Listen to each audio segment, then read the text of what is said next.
Patrick, and it is really wonderful to be here with you to celebrate the 7th annual Jewish American Heritage Month and to honor these incredibly special individuals as we each take a leadership role and make sure that we live the notion that we are all raised with around our family dinner tables of Tikkun Olam. I have really, as the first Jewish woman to represent Florida in the United States Congress, have made Tikkun Olam a career choice. It was a notion that I embraced and an opportunity that I have each and every day to be a strong voice for Israel, to be a strong voice for people who have no voice, which is something that our tradition encourages, and that the men and women arrayed here who we are honoring have done the same. Thank you all for your work. Thank you to the Friedlander Group in particular for having this event here today, because it is yet another example that from the halls of Congress to the symphony halls to lecture halls across this country, Jewish American Heritage Month is a tradition that we will keep alive and well for many, many years to come. Thank you so much. That if the Jews don't recognize what is going on in the world, you're missing the boat. What we have, the liberties in this country, must never be taken for granted. Because I can remember well when I opened the Hillel House at the University of Florida, when there were 10 Jews, myself included. Today there's 9,300, the largest number of Jews in any university in the country. But the freedom that we take for granted here must never be taken for granted.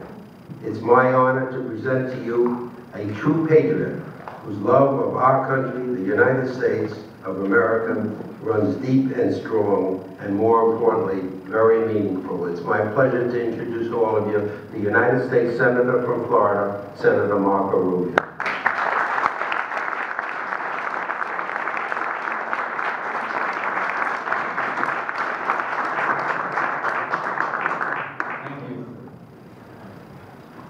Thank you for the opportunity and the invitation. Thank you for the introduction. Welcome to the U.S. Senate. I've only been here a year and a half myself, but first of all, let me tell you about this room. This is a room that we actually use every Tuesday for our Republican conference luncheons, and Wednesdays are used by others, I suppose, and today we've got an opportunity to use it with you guys, and that's great. This room is called the LBJ room. This was Lyndon Johnson's office. Today it's used as a conference room, but he actually used this as his office. That's why his picture's up there on the wall. And if you read the 2 Cairo books that talk about the spirit of his life, the Master of the Senate, and the new one that's just come out now, this room figures prominently at his desk. I'm trying to remember where it was. It was somewhere around there, in that corner you guys are at. The bar was somewhere over here, and his secretary was outside this door. But this room was his office, and if you look back at historical pictures of the United States Senate, you'll see the majority leader, Lyndon Johnson, standing here. So this is the room we're in today. Every room in the Senate has history, every tile on the floor, and it reminds us of our republic and of the place that we get to share and call home. Your experience, the experience of the American community, of the Jewish community in America, though it's special, it's not necessarily unique because it is the story of America. It is emblematic of the story of America. Unique in the sense that for thousands of years, of course, the Jewish community around the world has been persecuted and has faced extraordinary obstacles that it's had to overcome. So unique in that perspective for sure. But also symbolic of a greater thing we have in common, and that is that from all over the world, people have come here in search of opportunities, in search of a better life, in search of freedom, in search of the ability to pursue their dreams and hopes, and of leaving their children better off than themselves, of being able to worship God freely, and also the ability to pursue their economic dreams and help for themselves and for their children.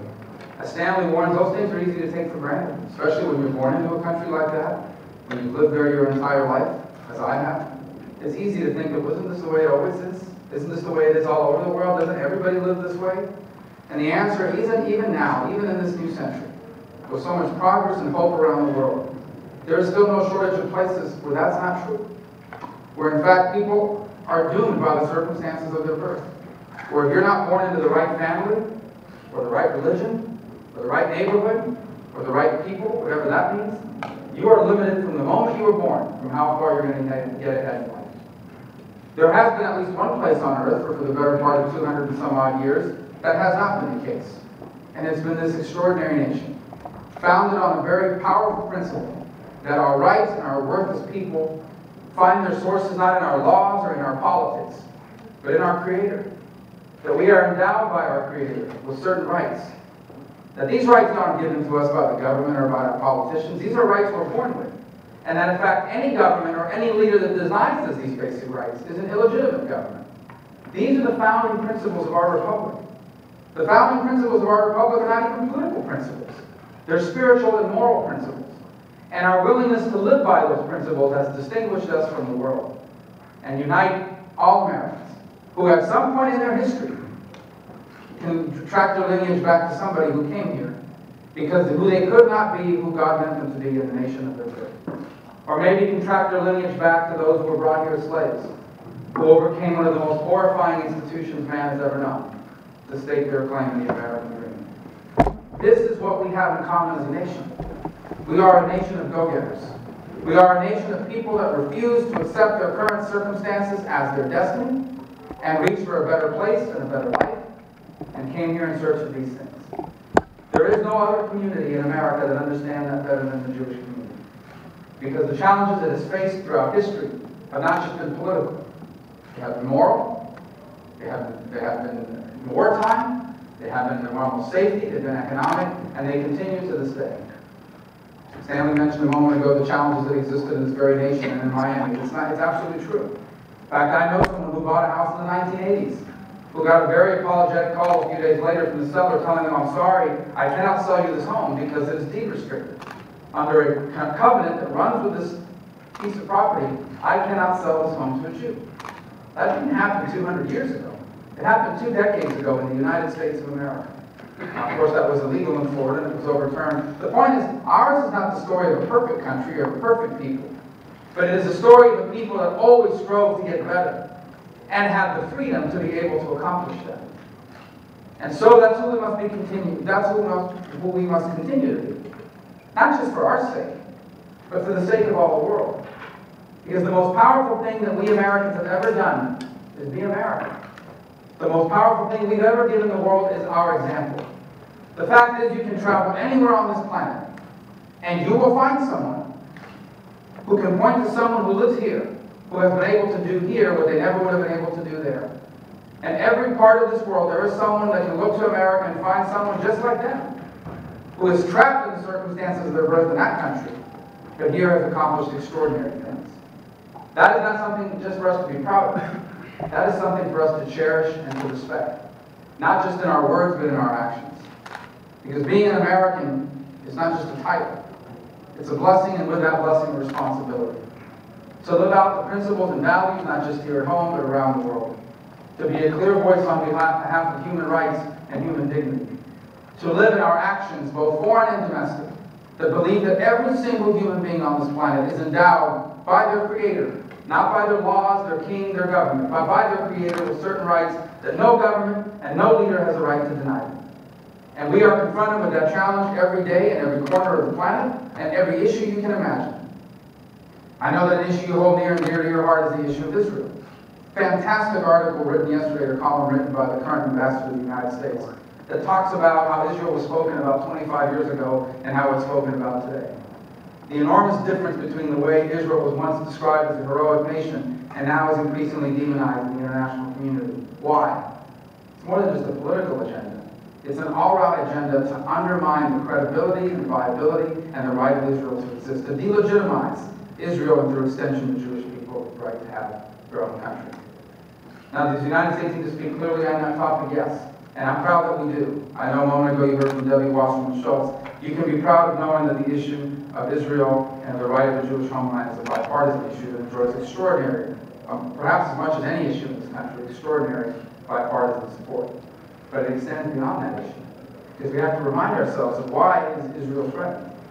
They're threatened because Israel is a nation that lives under these principles that we cherish, and does so in a region of the world where there are many people that do not hold those same principles, and are threatened by the fact that in Israel, people can succeed in freedom and democracy, and cannot succeed in these other countries in that same region. As much as anything else, they're threatened by the fact that this nation has existed and prospered in that way, with our help, with our alliance. And so even now, all over the world, the cause of human freedom is threatened, and our voice has to be clear. And I bring these things up to you because the best way to honor our heritage as Americans, wherever we may come from, is to be American. The best way to honor the heritage of those who came through their hard work and their sacrifice, made possible for you what was not possible for them, is for us to never forget these principles and always to speak out. Even when it's not popular, even when it's not popular, even when it's not the issue of the day, even when there is no political gain to be had from it. Because if we lose that, we lose the essence of who we are as a nation. We lose what makes us special. We lose what makes us different. We lose what it means to be an American. So it's always a privilege and an honor to speak to you, and I'll come back every time you invite me. I appreciate you for the opportunity to address you on this day, on this occasion. Thank you for that. It's presented to Stanley Tate in recognition of his contribution to the 360th year of Jewish tradition of furthering American ideals.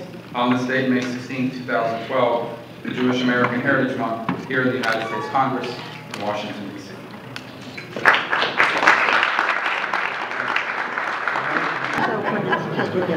Excuse me, is we moving a little?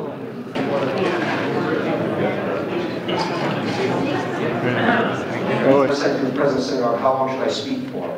And he said, speak as long as you want. We leave at 12 o'clock. You speak as long as you want. So we are all aware of the time you speak. I talked about being on the Foreign Affairs Committee, and someone in the audience from Wyoming corrected me and said, no, in the House it's an affair, in the Senate it's a relation. So, our Relations Committee, and it is a pleasure to be with all of you today. Thanks so very much for this invitation. We are gathered here to celebrate an incredible legacy that Jewish Americans have made to this great nation. For 360 years, Jewish Americans have had a strong tradition of supporting the United States. As you know, the United States has proclaimed May 2012 as Jewish American Heritage Month. It is a wonderful time to reflect on the long history, the rich culture, and the strong traditions of the Jewish community in the United States. The distinguished guests that are being honored today here demonstrate a true commitment to their faith, their culture, and to this nation. The Department of Homeland Security has its advisory council. And we literally just finished, I was privileged to be asked by the Secretary to be a member of a committee that dealt with this very issue, allowing communication between faith-based groups and Homeland Security in its national, state, and local levels. The biggest thing we spoke about in our deliberations was clarity, clarification. When you have understanding of what a person is doing, then they're immediately not a threat. When you don't understand and it's weird, you're very suspicious. And if you can remove that, you can focus on other real problems. So that's something that Dave Friedman has been doing, trying to help law enforcement understand the Jewish community and the Orthodox community specifically, and also helping the Orthodox community understand law enforcement. If you run a red light and you get pulled over, the man pulling you over is not a Nazi. He's just a law enforcement officer. And, you know, a uniformed police officer meant one thing to my grandfather and another thing to me. I remember Jacob Rader Marcus Center, a man who, whether he's innocent or guilty, and I'm not going to get into that, that's not my career, he's certainly not here. Someone's missing the point between the 2 and the 7. If a man got 2.7 years, I can understand. 27 years is a travesty. I have to say it because in this building I can speak whatever's on my heart. He's sitting there that long because he looks like me. We have to correct it. Please bear in mind.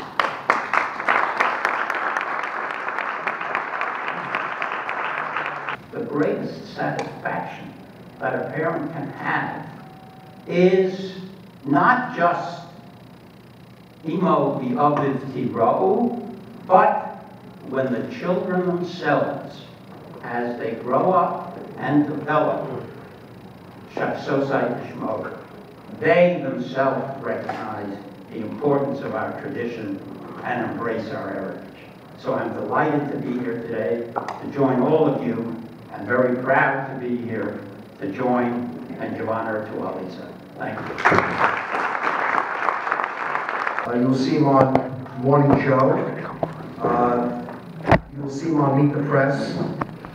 As a matter of fact, let it be known that Senator Schumer's office called our office at the Board of Rabbis saying, how do we get some exposure in the media?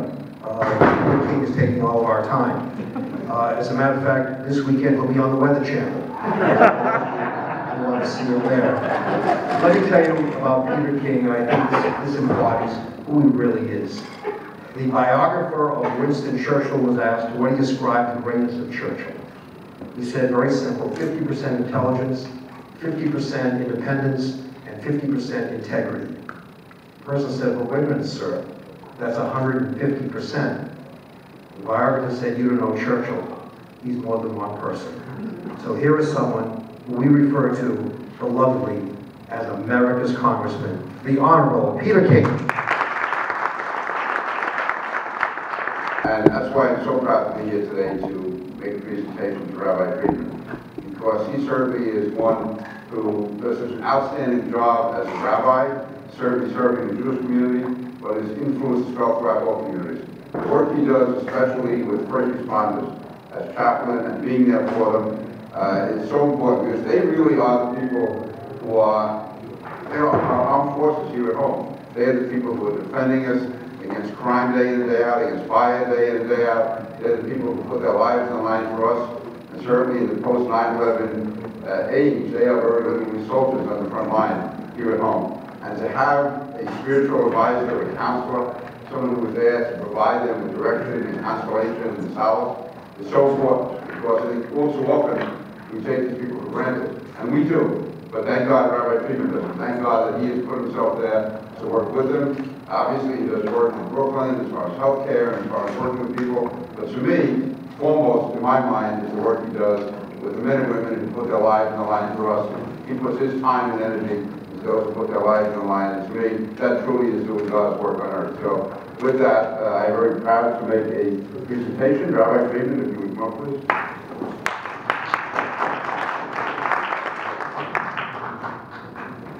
And we have a presentation. What do you got here? I think Rabbi Chesney took it for himself. Let's give it to the deacon or something. Mr. Rabbi Friedman, congratulations, and again, my thanks being able to be with you today. Thank you.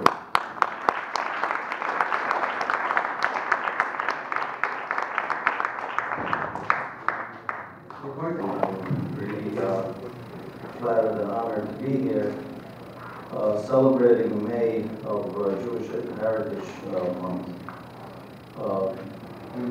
Obviously, my colleagues, the people that were honored today, bring to this society even greater value than myself. But let me talk to you about a little bit who makes us, the Jewish faith, able to continue what we do every day, to continue our freedom in religion, to continue to be able to walk out on a Shabbos, on a holiday, and not be in fear that we are going to be mugged or robbed or possibly killed. These are the members of the law enforcement. They don't have every day the freedom that we have.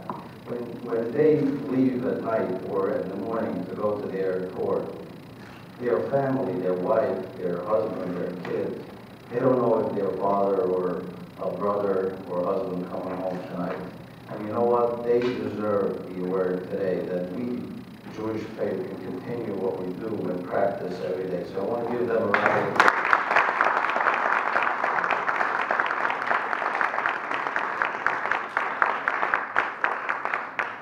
Especially, we live in this great country that we joined this communication, like the rabbi said, and we developed this ongoing relation with law enforcement, should it be on the federal level or on the local level. But without having them being a partner to us and being able to work with us and respect the religion, and we respect their laws, and being able to bring out the message to the community that law enforcement is here for our benefit, we would not be able to do what we do every day. So now, in conclusion, I want to thank, of course, all the number one Rabbi Pesnik, who does so much and throughout New York. He's I call him my mentor every day, and I go to these events and I hear him speak, and throughout every event I learn something else each time. But anyways, thank you very much, everybody that came, of course, to honor this heritage event, and I'm honored to be here, and thank you again.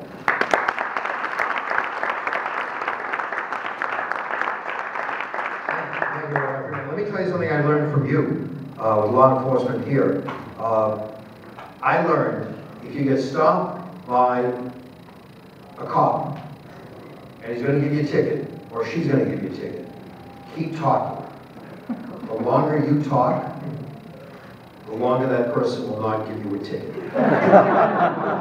That's why clergy rarely get tickets. We keep talking, eventually we wear them out and walk away. So let that be a lesson of the cooperation also between clergy and law enforcement. Thank you so much.